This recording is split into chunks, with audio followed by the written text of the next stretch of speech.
안녕하십니까. 태백산직입니다. 마르코스 아우렐리우스의 명상록에 대해서 함께 하도록 하겠습니다. 마르코스 아우렐리우스의 명상록은 전반적인 특징을 한마디로 지적한다면 모든 것은 마음가짐에 달려있다는 것입니다.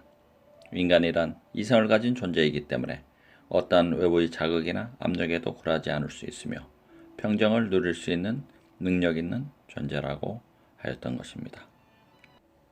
명상록은 지금 당신이 외부적인 어떤 것으로 인해 고통을 받는다면 당신은 자신을 괴롭히는 것이 외부적인 것이 아니라 그것에 대한 당신의 판단이란 사실을 깨달아야 한다고 전하고 있습니다. 명상록 제6장 내면적 삶의 절대적인 중요성에 대해서 알아보도록 하겠습니다. 하나, 우주의 물질적 본질은 유수하고 고분하다. 그리고 그것을 지배하는 이성은 자신의 내부에 악을 행할 소질을 전혀 가지고 있지 않다. 왜냐하면 그것은 악이라고는 전혀 갖고 있지 않기 때문이다. 이 이성은 어떤 것에도 결코 해를 입히지 않으며 또 아무것도 이 이성에 의해 해를 입지 않는다. 오히려 만물은 이 이성에 따라 생성되고 완성되어 가는 것이다. 둘, 만일 당신이 올바른 일을 하고 있다면 당신 자신이 주위에 얼든 활활 타오르든 불가에 있든 또한 피곤하든 숙면에서 깨어나 상쾌한 기분이든 사람들로부터 비난을 받든 칭찬을 받든 죽음에 처해 있든 아니면 어떤 일에 다른 일에 처해 있든 상관하지 말라. 죽음 또한 삶의 행위 중의 하나이며 의무를 수행하듯이 죽음을 수행해야 하기 때문이다. 그러므로 죽어가고 있을 때조차도 당신이 해야 할 일은 현재 당신이 행하고 있는 일이 잘 행해지고 있는가를 살피는 것뿐이다. 세 번째, 사물의 내부를 보라. 사물의 본질과 가치를 놓치지 말라. 네 번째, 눈에 보이는 모든 사물은 순식간에 변화해 버린다. 만일 그 물질이 단일체라면 승화에 의해 그렇지 않다면 원소들의 분산에 의해 변화해 버릴 것이다. 다섯 번째, 지배자인 이성은 자신의 성향을 잘 알고 있고 자신이 무엇을 창조하며 어떤 재료들로 창조하고 있는지 잘 알고 있다. 여섯 번째, 최선의 복수는 당신의 적과 같아지지 않는 것이다.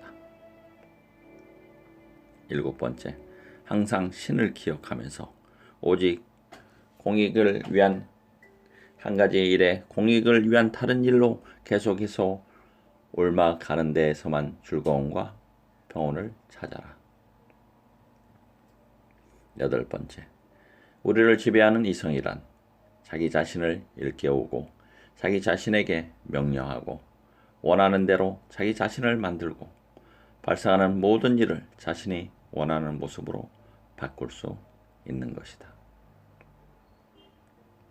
아홉 번째, 모든 사물은 우주의 본질에 일치하는 상태로 완성된다. 왜냐하면 우주의 본질이 사물들을 돕고 있는 것처럼 보이든 사물들 안에 내포되어 있는 것처럼 보이든 아니면 따로 떨어져 별개로 존재하고 있는 것처럼 보이든 모든 사물은 어떤 다른 본질에는 일치할 수 없기 때문이다. 열 번째, 이 세상은 결합과 분산이 마구 얽힌 뒤범벅이거나 아니면 질서와 신의 섭리로 조화된 하나의 통일체이다. 만일 이 세상이 전자 쪽이라면 그런 혼란과 무질서 속에 머물러 있기를 갈망할 이유가 어디 있겠는가? 어떻게 하면 흙으로 돌아갈 수 있을지에 대한 방법을 찾는 것 이외에 걱정할 일이 무엇이 있겠는가? 마음이 혼란될 이유가 어디 있겠는가? 내가 어떻게 하든 조만간 원소들이 분해 작용이 나를 덮칠 것이 아닌가? 그러나 만일 이 세상이 후자의 경우라면 나는 지배적 이성을 존중하고 신봉하고 그거로부터 용기를 얻을 것이다. 11번째, 만일 환경에 의해 어쩔 수 없이 혼란에 빠질 경우가 생긴다면 당신은 즉시 본래의 당신 자신으로 되돌아오도록 노력하라. 그리고 불가피한 경우가 아니라면 동요되지 말라. 왜냐하면 항상 조화로 되돌아감으로써 당신은 보다 훌륭하게 조화를 유지할 수 있을 것이기 때문이다. 12번째, 만약 당신에게 생모와 계모가 있다면 당신은 계모에게 당신의 의무를 다하려고 노력하기는 하겠지만 그래도 당신은 끊임없이 당신의 생모에게로 돌아가기를 원할 것이다. 공정과 철학은 당신에게 있어서 마치 계모와 생모의 관계와 같다. 자주 철학으로 돌아가 평온을 찾아라. 평온은 당신으로 하여금 궁전 생활을 견딜 수 있도록 해줄 것이다. 13번째, 만약 당신 앞에 구운 고기나 그 밖의 다른 음식들이 놓여 있다면 마음속으로 이것은 물고기의 시체, 저것은 새의 시체, 저것은 돼지의 시체라고 생각하라. 또한 이탈리아산 팔레르노 포도주를 포도송이를 눌러 짜낸 액즙으로 제왕의 자줏빛 옷은 양털에 조개의 피를 물들인 것으로 생각하는 것도 매우 유익한 일이다. 이런 생각들은 사물의 핵심을 깨뚫어 사물의 참모습을 드러내준다. 당신은 일생 동안 이와 같은 생각을 해야 한다. 어떤 사물이 매력적으로 보일 때 껍질을 벗겨 벌거벗은 모습으로 만들어라. 그래야 당신으로 하여금 그것들을 그렇게 대단하게 여기게 만드는 당신의 허영심을 깨뜨려라. 왜냐하면 허영심이야말로 이성을 위험한 혼란 상태로 빠뜨리는 것이며 당신이 자신의 편견을 가장 소중한 것으로 생각할 때 당신은 허영심에 사로잡히기 쉽기 때문이다. 14번째, 평범한 사람들의 찬양을 받은 사물의 대부분은 돌이나 목재처럼 단순히 물질적 결합력에 의해 결합된 일반적인 종류의 사물이거나 모아과 또는 올리브처럼 자연적인 성장 원칙에 의해 결합된 사물들이다. 평범한 사람들보다 조금 더 깨어있는 사람들은 양떼나 소떼처럼 생명의 원칙에 결합된 것들은 찬양하며 또 그들보다 한층 더 깨어있는 사람들의 찬양을 받은 사물은 이성적 영혼에 의해 결합되어 있는 것들이다. 그러나 여기서의 이성은 우주적 이성의 일부분으로서의 이성이 아니라 단지 손재주나 어떤 다른 재능을 가졌다거나 아니면 수많은 아랫사람을 소유하고 있는 이성을 의미한다.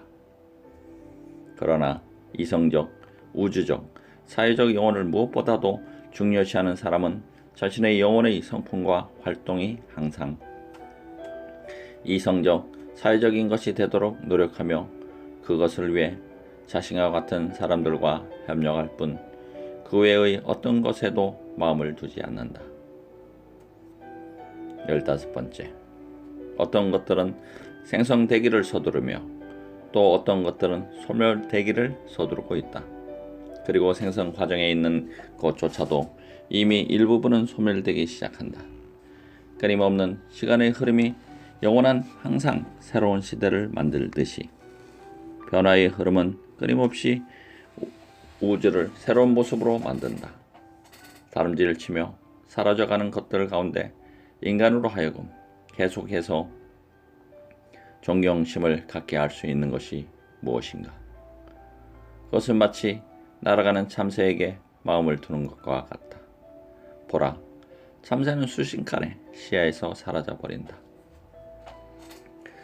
이렇듯 모든 사람에게 있어서 생명 그 자체는 공기로부터 들이신 한 호흡이나 피로로부터의 한 발산에 지나지 않는 것이다. 왜냐하면 매 순간마다 그렇게 하듯이 숨을 들이마셨다가 다시 그것을 토해내듯이 어제, 그제 당신이 태어날 때 받았던 호흡 능력을 당신이 그것을 받았다는 근원으로 되돌려 주는 것과 같기 때문이다. 16번째. 우리는 발산작용을 한다는 사실을 대단한 것으로 평가해서는 안 된다. 식물들도 발산작용을 한다.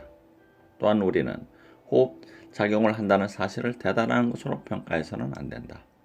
가축들과 야생동물들도 호흡작용을 한다. 감각작용이나 욕망에 대한 충동, 무리생활의 본능, 음식을 섭취하는 일, 그것은 배설작용과 마찬가지이다. 대해서도 역시 그러하다. 그렇다면 우리가 높이 평가해야 할 것은 무엇인가? 요란한 찬사인가? 아니다. 사람들의 혀로부터 찬사를 받는 것보다도 높이 평가할 것이 못된다. 왜냐하면 사람들의 찬사는 혓바닥의 제잘거림에 지나지 않기 때문이다. 명성도 하찮은 것으로 부리쳐야 한다면 높이 평가해야 할 것은 무엇인가? 그것은 우리가 창조된 목적에 따라 행동하는 것이다. 모든 예술과 기술이 그것을 지향하고 있다. 왜냐하면 그 산물을 그것이 만들어진 목적에 맞게 쓰이게 하는 것이 기술의 목적이기 때문이다. 그리고 또한 포도나무를 심고 보살피는 사람의 목표이기도 하다. 말을 길들이는 사람의 목표이기도 하다. 개를 훈련시키는 사람의 목표이기도 하다. 가정교사와 스승들의 노력 또한 똑같은 목표를 지향하고 있는 것이다. 이것이야말로 우리가 존중해야 할 것이다. 만일 당신이 진정으로 이것을 당신의 목표로 삼는다면 그 밖의 어떤 것도 당신을 유혹하지 않을 것이다. 당신이 품고 있는 다른 모든 욕망을 버려라. 그렇지 않으면 당신은 결코 자신의 지배자가 될 수 없을 것이며 다른 것들로부터 자유로워질 수 없을 것이며 격정에서 벗어날 수도 없을 것이다. 왜냐하면 다른 것들에 대한 추구는 당신으로 하여금 시기심과 질투심을 느끼게 하며 당신에게서 그것을 빼앗아갈지도 모르는 모든 사람들을 의욕에 찬 눈으로 바라보게 하며 당신이 소중하게 생각하는 것들을 소유하고 있는 사람들을 모함하게 되기 때문이다. 그런 것들을 없어서는 안 되는 것이라고 생각하는 사람은 어쩔 수 없이 혼란에 빠지게 되며 신들에 대한 많은 비난을 벗게 된다.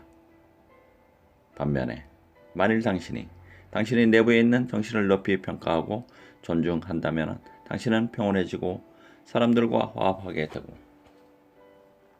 신들과도 조화를 이루게 될 것이다. 그래야 신들로부터 당신의 목으로 받은 당신의 운명이 어떤 것이건 간에 당신은 그것에 만족하고 기꺼이 복종할 것이다.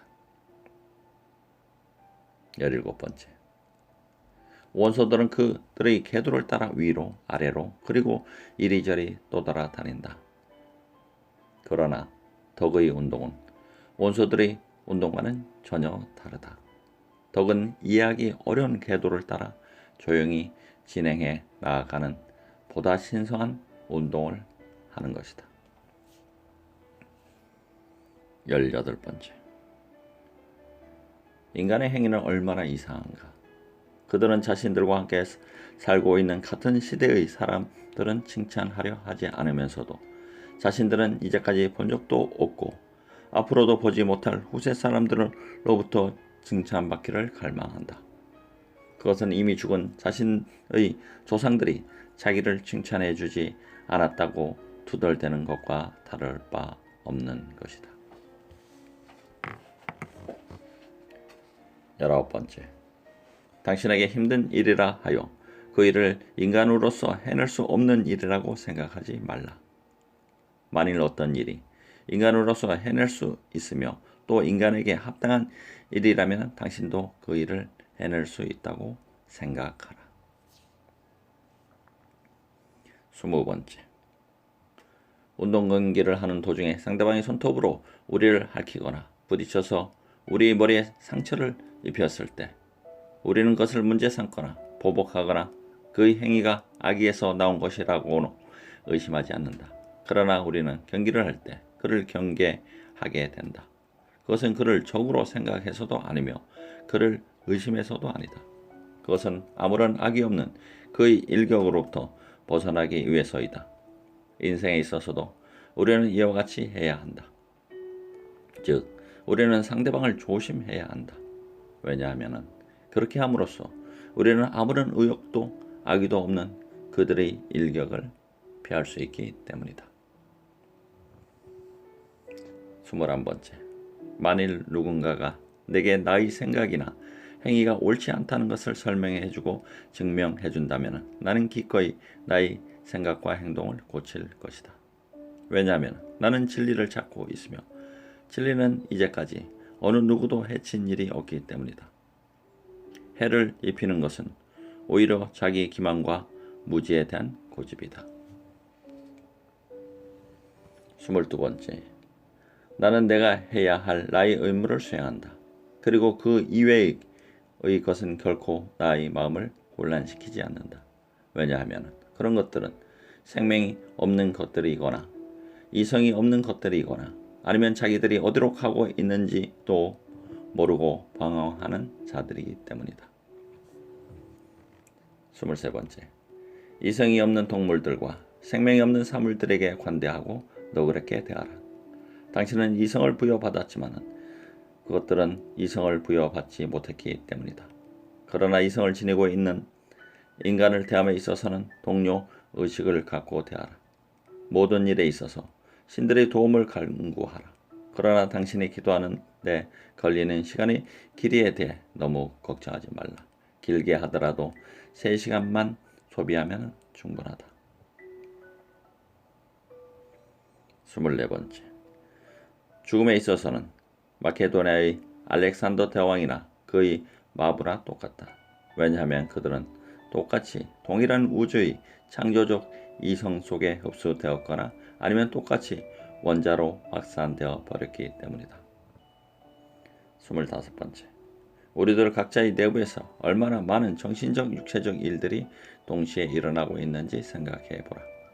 그러면 당신은 많은 사물들이, 즉 우리가 우주라고 부르는 이 거대한 단일체 속에 생성되는 모든 것들이 동시에 존재할 수 있음에 대해 놀라지 않을 것이다. 26번째. 만일 어떤 사람이 당신에게 안토니오스의 철자가 어떻게 됩니까? 라고 묻는다면 당신은 화가 나서 한자 목적껏 외치겠는가? 그리하여 만일 그가 당신에게 화를 낸다면 당신도 역시 화를 내겠는가?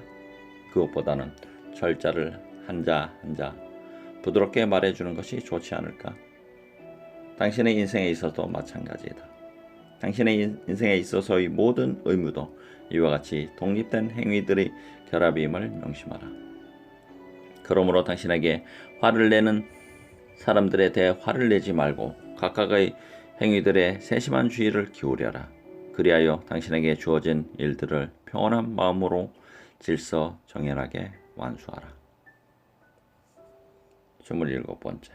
사람들로부터 자신의 마음에 들고 자신에게 이익이 된다고 생각하는 것을 추구할 권리를 빼앗는 것은 얼마나 잔혹한 일인가. 그러나 당신이 그들의 그릇된 행위에 대해 분개할 때 어떤 의미에서는 당신은 잔혹한 짓을 저지르는 것이다. 왜냐하면 그들은 오직 자신의 마음에 들고 자신에게 이익이 된다고 생각되는 것들에만 몰두하고 있는 것뿐이기 때문이다. 당신은 그들에게 그러다고 말하고 싶은가? 그렇다면 화를 내지 말고 그들에게 그렇게 말해주고 그들이 그러다는 사실을 증명해 주어라. 28번째. 죽음이란 감각기관을 통한 지각에 대한 부정으로부터의 해방이며 욕망의 끈에 의해 꼭두가시처럼 조종되는 것으로부터의 해방이며 정신의 방어로부터의 해방이며 육체에 대한 봉사로부터의 해방이다. 29번째. 육체는 아직도 지치지 않았는데 영혼이 먼저 인생의 도중에 지쳐 비틀거린다는 것은 부끄러운 일이다. 30번째.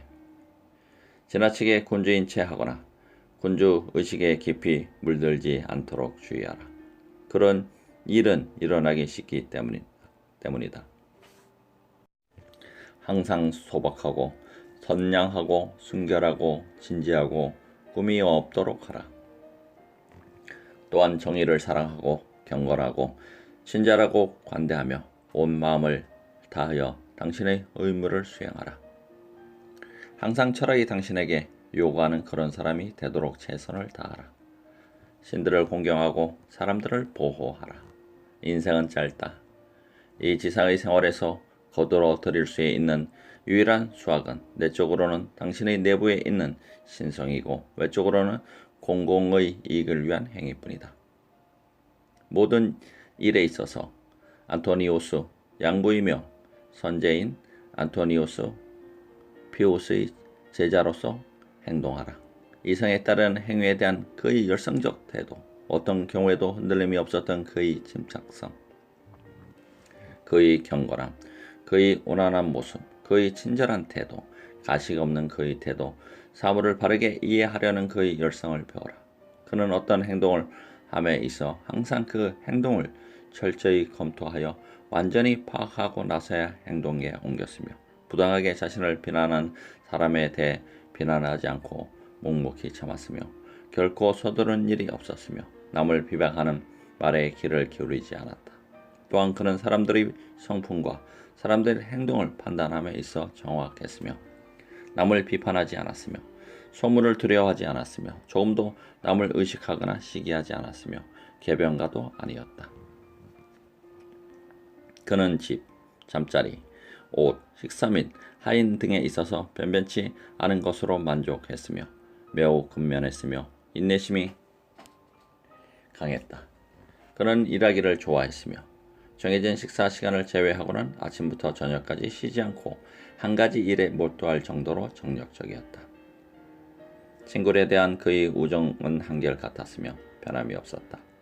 그는 자신의 의견에 대한 공공연한 반대 의견에 관대했으며 어떤 사람이 자신의 의견보다 훌륭한 의견을 가르쳐 줄 때에는 그 의견을 기꺼이 받아들였다.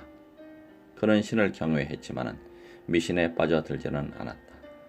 당신의 마지막 순간이 닥쳐오더라도 당신의 양심이 그의 양심처럼 될 수 있도록 그의 일한 모든 점들을 본받도록 노력하라. 31번째. 자, 이제 깨어나 당신의 참된 자아로 돌아오라. 잠에서 깨어나라. 그래야 당신을 괴롭혔던 것은 꿈이었다는 사실을 깨달아라. 당신이 그동안의 꿈속의 것들을 본 것처럼 이제 당신의 깨어있는 눈에 비치는 참 모습을 보라. 32번째. 나는 육체와 영혼으로 이루어져 있다. 그런데 육체에게는 모든 사물이 아무런 의미가 없다. 왜냐하면 육체는 식별할 수 있는 능력이 없기 때문이다. 그리고 영혼에게는 영혼 자신의 활동을 제외하고는 어떤 것에도 관심이 없다. 그런데 영혼의 모든 활동은 영혼의 지배를 받고 있다. 영혼의 활동 중에서도 영혼이 관계하고 있는 것은 오직 영혼의 현재의 활동뿐이다. 왜냐하면 영혼의 미래의 활동과 과거의 활동 그 자체는 현재와는 아무런 관계도 없기 때문이다. 33번째. 발이 발의 기능을 수행하고 손이 손의 기능을 수행하는 한 손과 발의 힘든 노동은 손과 발의 본질에 어긋나는 것이 아니다. 위와 마찬가지로 인간이 인간으로서의 기능을 다하는 한 인간의 힘든 노동은 인간의 본질에 어긋나는 것이 아니다. 인간의 힘든 노동이 인간의 본질에 어긋나는 것이 아니라면 그것은 인간에게 악이 아닌 것이다. 34번째. 강도, 방탕한 자, 친족을 죽인 자, 그리고 폭군들은 도대체 어떤 쾌락을 즐겼던 것일까? 35번째. 기술자들은 어느 한계까지는 기술이 미숙한 고용주의 요구에 응하지만은 자신들의 기술이 이성적 원칙만은 굳게 지켜 그 원칙에서 벗어나려 하지 않는다. 너는 사실에 주목하라. 만일 건축가나 의사가 신과 더불어 공유하고 있는 자신의 이성적 원칙을 존중하는 것보다 자신의 특수한 기술의 이성적 원칙을 더 존중한다면 이는 두려운 일이 아닌가. 36번째. 우주 속에서의 아시아와 유럽은 극히 작은 구석에 불과하며 오대양의 물은 하나의 물방울에 불과하며 아토스 산은 작은 흙더미에 불과하다. 그리고 이 세상에서의 우리의 삶의 기간은 영혼 속에서의 하나의 점에 지나지 않는다. 모든 사물은 보잘것없고 변하기 쉬우며 덧없이 사라져간다. 모든 사물은 우주의 이성으로부터 직접 생겨나건 아니면 부수적으로 생겨나거나 우주의 최고의 이성이라는 동일한 근원으로부터 생겨나는 것이다. 심지어 사자의 딱 벌린 턱이나 사람을 죽이는 독이나 그 밖의 가시나 늪처럼 사람을 해치는 것들조차도 고귀하고 아름다운 어떤 것의 부산물인 것이다. 그러므로 그런 것들을 당신이 존중하고 고귀하고 아름다운 것과 전혀 다른 이질적인 것이라고는 생각하지 말고 모든 사물의 공통된 근원인 저 우주의 최고의 이성에 당신의 생각을 집중시켜라. 37번째.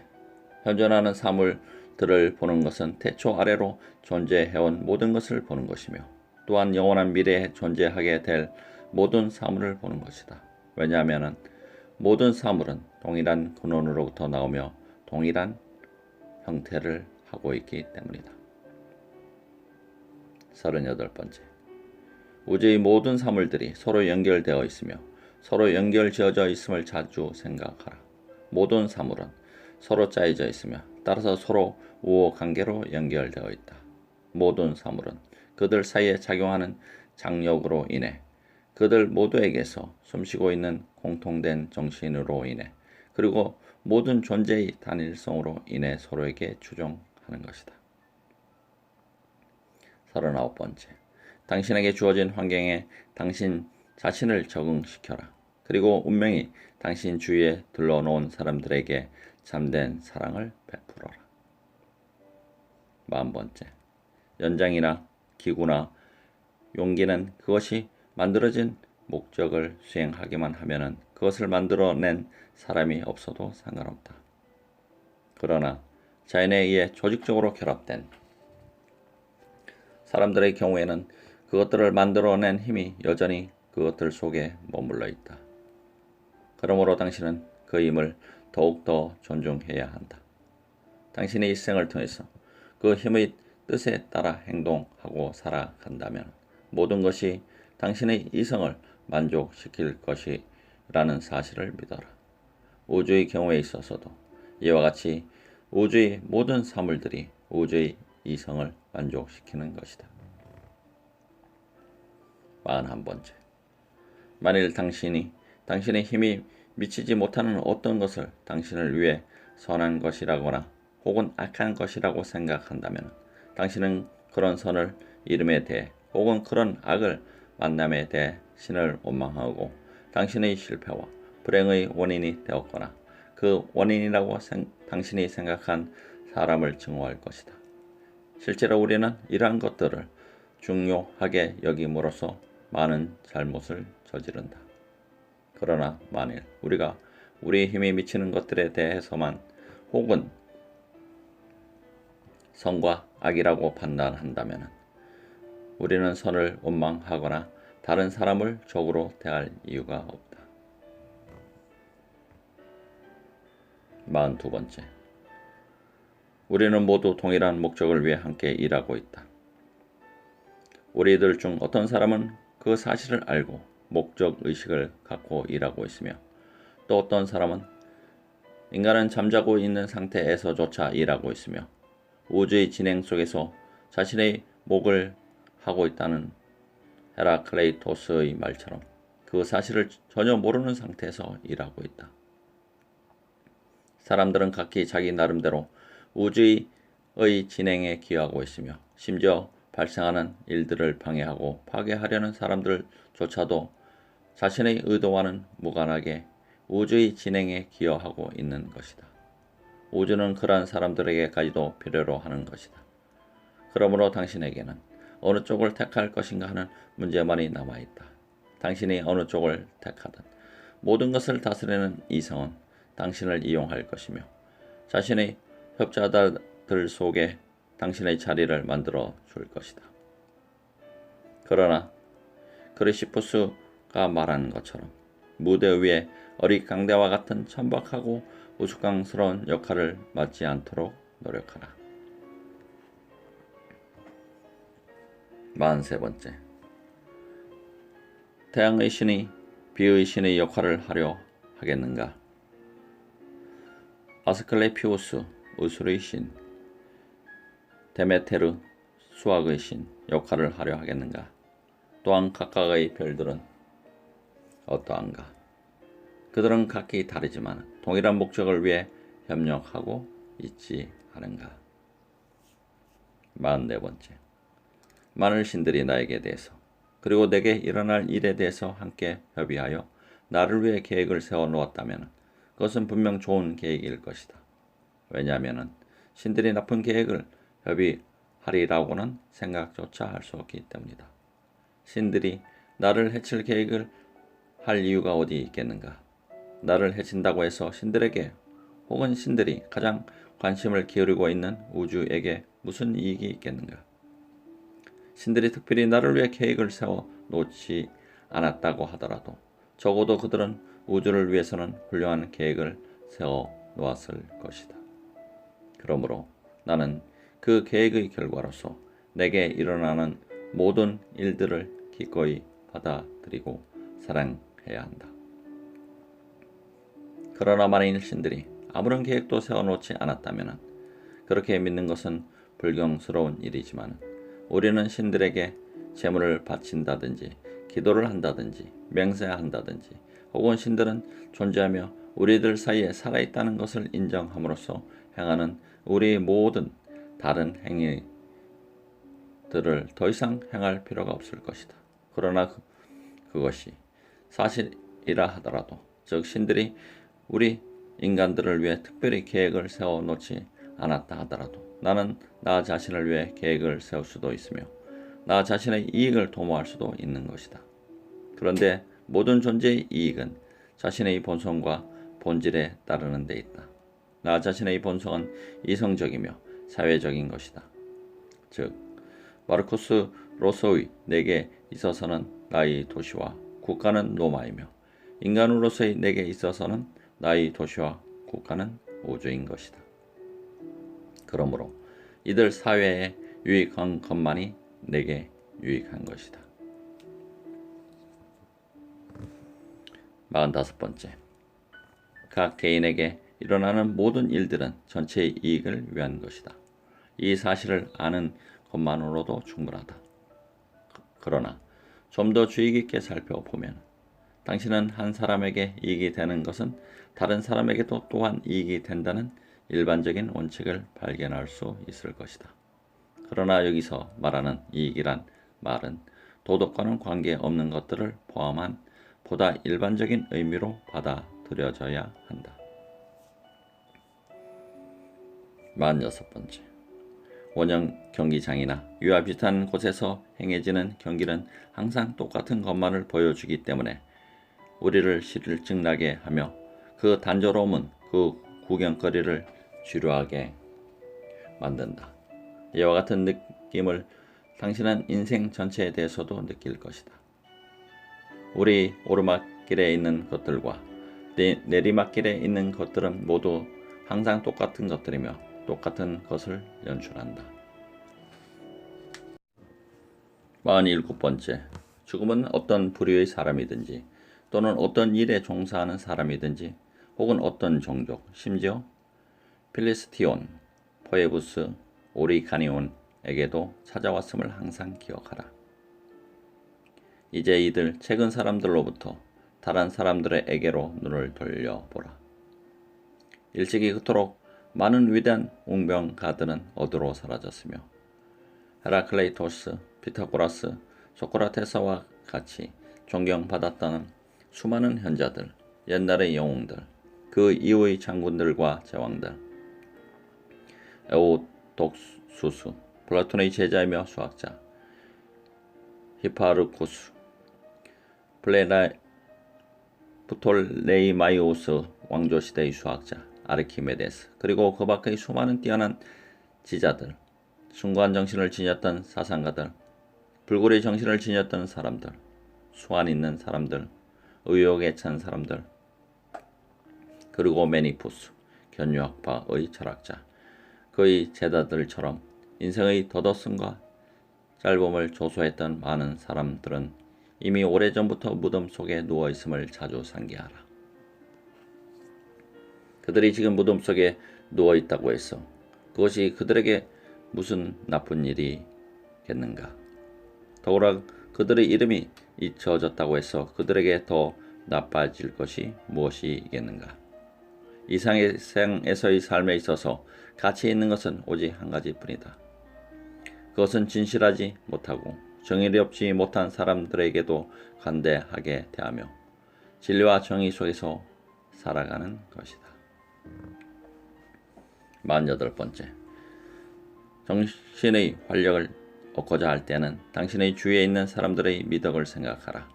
이 사람에게는 정력적인 점을, 저 사람에게는 훌륭한 정신을, 또 다른 사람에게는 관대함을, 시리에서 벗어나는 데는 주위 사람들의 성품 속에 들어있는 마음껏 발휘하고 있는 여러 가지 미덕들의 표변을 보는 것보다 더 훌륭한 치료법은 없다.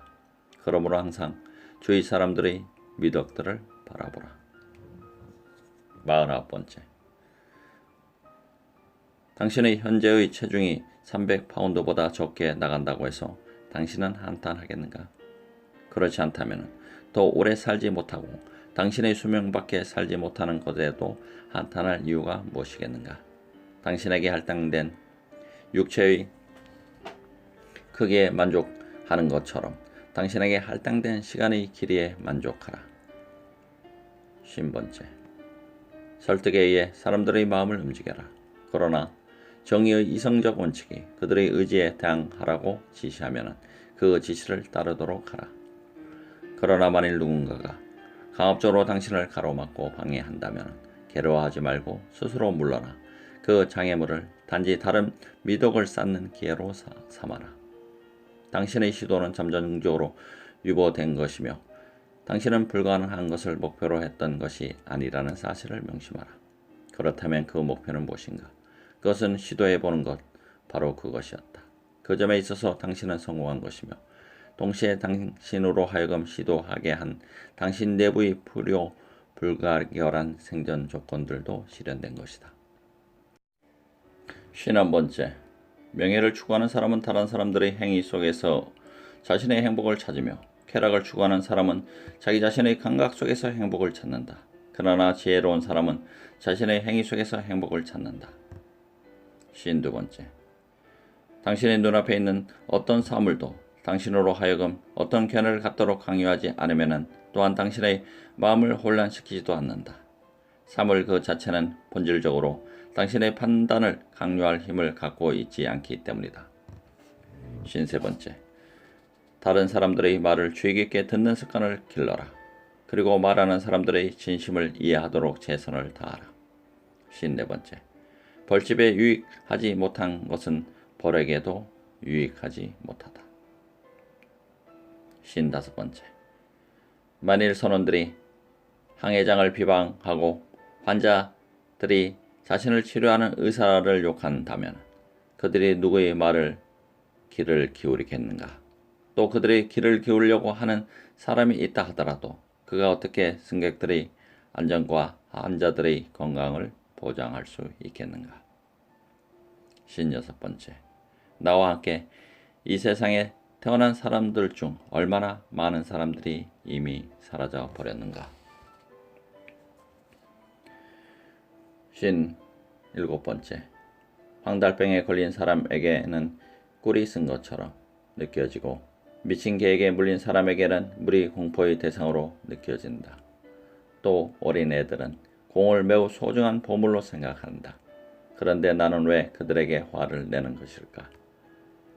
인간의 그릇된 생각이 자신에게 주는 해독이 담즙이 황달병 환자에게 주는 해독이나 바이러스가 광견병 환자에게 주는 해독보다 덜하다고는 할 수 있겠는가? 58번째, 당신 자신의 본성의 법칙에 따라 살아가는 것을 방해할 수 있는 사람은 아무도 없다. 우주의 법칙에 어긋나는 일은 결코 당신에게 일어나지 않을 것이다. 마지막 59번째. 쾌락을 추구하는 인간들은 얼마나 가련한 존재들인가. 그들이 추구하는 목적과 그들이 사용하는 수단은 얼마나 저열한 것들인가. 시간은 모든 것을 얼마나 빨리 감춰버리는가. 이제까지 시간은 얼마나 많은 것들을 이미 감춰버렸는가. 제6장 여기서 마치겠습니다. 감사합니다.